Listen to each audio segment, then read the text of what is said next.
Hey guys, what if I tell you that the 50-30-20 rule that you probably read about will not make you rich? Before you crucify me, make sure you watch to the end of this video where I'll be sharing why it never really makes you rich and what method would actually help you hit that financial goal that you've been dreaming about. Welcome back to my channel. This is Rural Exit, where we are all about being better than where we came from. In this channel, I talk all about personal finance, how to make more money, how to keep more money, and how to definitely grow more money.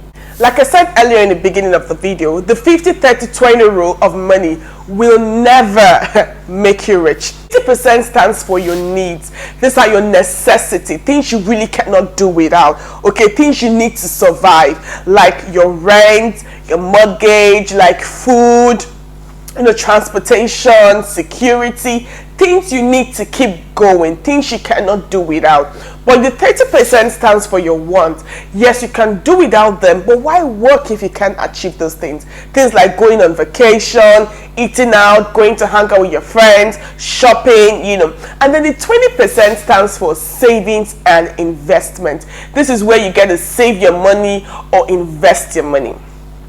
Why do I think this doesn't work? I'll be sharing my story alongside, like I always do. And I'll be sharing what I did and how it actually worked for me. I'll be listing 3 things you have to take note of, and from there I expect you to draw your conclusions. Okay, number 1, what exactly is your financial goal? What exactly do you want to achieve? Because the truth is, not everybody really wants to be rich. Not everybody really wants to achieve that financial goal. Some people just want to maintain a normal lifestyle. Now, if you want to maintain a normal lifestyle, please do the 50-30-20 rule. What do I mean by that? You don't want to live paycheck to paycheck. You want to have some little money in your savings and investment. You can actually do the 50-30-20 rule. But if your financial goal is to actually be rich, actually to be financially free, then you cannot apply the 50-30-20 rule. So what exactly is your financial goal? Do you want to be financially free, or do you want to just live, an average okay kind of life? So you have to determine that first. For me, my financial goal as of 3 years ago, stroke 2 years ago, was to make sure that my investment pays up for all my bills.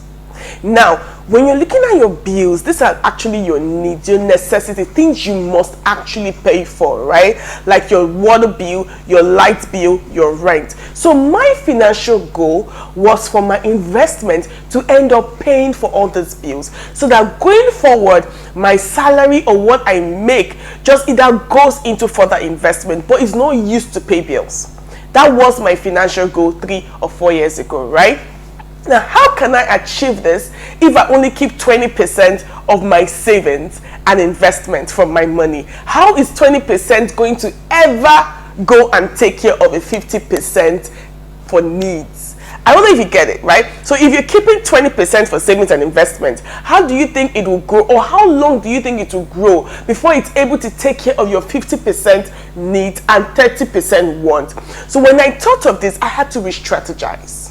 The second thing you need to take note of is your expenses. So let's go back to the definition of the 50-30-20 rule, right? So you could see that the 50% is for the needs, 30% for want, and 20% for savings and investment. My goal here was to increase my 20% to about 40 or 45%, if not 50% at most, so that it could take care of my needs and wants going forward. So how did I do that? The first thing was to cut my expenses. Now, I'm going to be very real with you. I'm a girl. I like to go out. I like to have fun with my friends. I like to buy things, what's raining, what's trending. I really love to get them.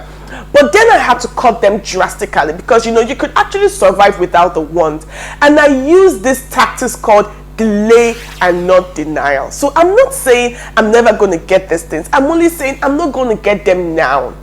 I'm going to get them later. So I'm going to delay them. So about 6 to 7 months, I cut down unnecessary expenses, like getting the latest wigs or getting expensive hair, or going to fancy restaurants, I cut them down drastically. So my want was really reduced to about 10%, from 30% to 10%. I make sure that everything I needed for at least 1 year was really important. Now, this might sound drastic, but girl, guy, whoever is watching, you have to be aggressive about saving above 20%. And you cannot just wake up and save. It has to be intentional. It's an aggressive move, right? It's something that it's painful, but you just have to endure, because you know you are delaying it and not denying it. So I kept that in my mind. In fact, I wrote it down on my wall, framed it. Hey girl, you're just delaying these things, you are not denying yourself of these things. Then up to the 50% for needs, and make sure that I cut things drastically. For example, I used to use Uber to the office every morning. So what I did was to get a colleague of mine who also who lives close to me and works, of course, at the same office. So what we did was we put money together and we started using the Uber together instead of individually. So instead of paying a full 100% Uber fee, I ended up paying 50% Uber fee, right? So you could see how that helped in cutting my transportation expenses and other things. So I moved to an apartment that wasn't all that expensive, and I reduced so many things. For a while, I wasn't even using cable TV. I'm sure you think that was really aggressive.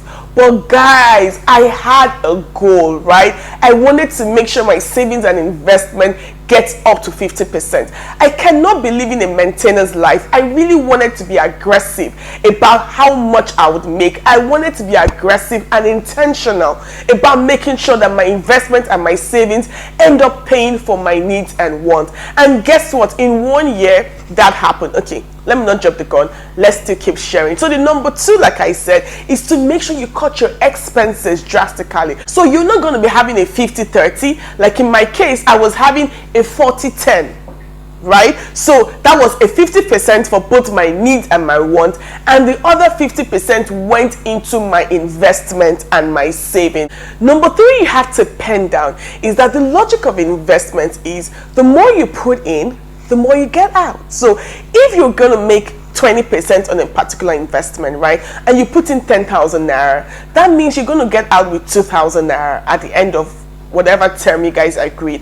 But if you put in 100,000, you're going to get out what? 20,000 naira. So the percentage is the same thing, but what makes Mr. A's money much more than Mr. B money is the money he puts in. So when I realized this also, I decided, you know what, I have to have more in my investments and savings. So let's say I have a salary of 100,000 naira, yeah, and I kept keeping 20,000 naira on an investment platform that's to give me, let's say, 10% ROI every month.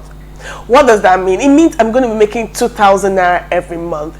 For Christ's sake, how is 2,000 naira going to take care of something that 80,000 naira was taking care of? Right? How long would that take? Let's be realistic here now. How long would that take? If I put 20,000 naira in a platform that gives me 10%, which is 2,000 naira, how long would 2,000 naira take to be able to take care of what 80,000 naira, which was the needs and wants, used to take care of? So let's be logical. The 50-30-20 rule is awesome, is great, is amazing, right? But then it really cannot take care of the bills that the 80% takes care of. So I had to apply the logic of investment, which is the more you put in, the more you get, right? Even though I always encourage people, start small, start with what you have. But this time I had a decision. I wasn't going to sit back and keep managing my life. So the third thing you really need to understand is the logic of investment. That the more you have, the more you get to cash out. I hope you learned something from my personal experience. In summary, what I did was to make sure that my investment pays for my needs. So I kept 50% for savings and investment. In fact, sometimes I kept more. When people dash me money, I up my investment games. When people say, oh, take this for whatever holiday, I up my investment game. So sometimes I was even doing a 60%, sometimes I was doing a 50%, but the least I did was a 50%. And the coming year, the next year, all my savings and investment paid for my needs. What that helped me do was to have more in investment, because this time my salary wasn't going into paying any needs. It was going into making more investment. So I had more to put in my investment. I didn't have to touch my salary. I put more into my investment. And then the next coming year, guess what? I had more money to take care of not just my needs this time, but my wants. And that's how it keeps growing. So the first step is always the difficult one. That's where you get to be aggressive. That's where you get to delay yourself. But once you have a financial goal, once you have an aim, it's okay. Because at the end, your investments will be paying for that vacation trip. Yeah. Okay guys, don't forget to subscribe to my channel if you haven't already. Oops, I forgot to say that in the beginning. And you can follow me on Instagram at Rural Exit, where I love to talk about money, making more money, keeping more money, and growing more money. Till I see you next time, keep being better. Bye.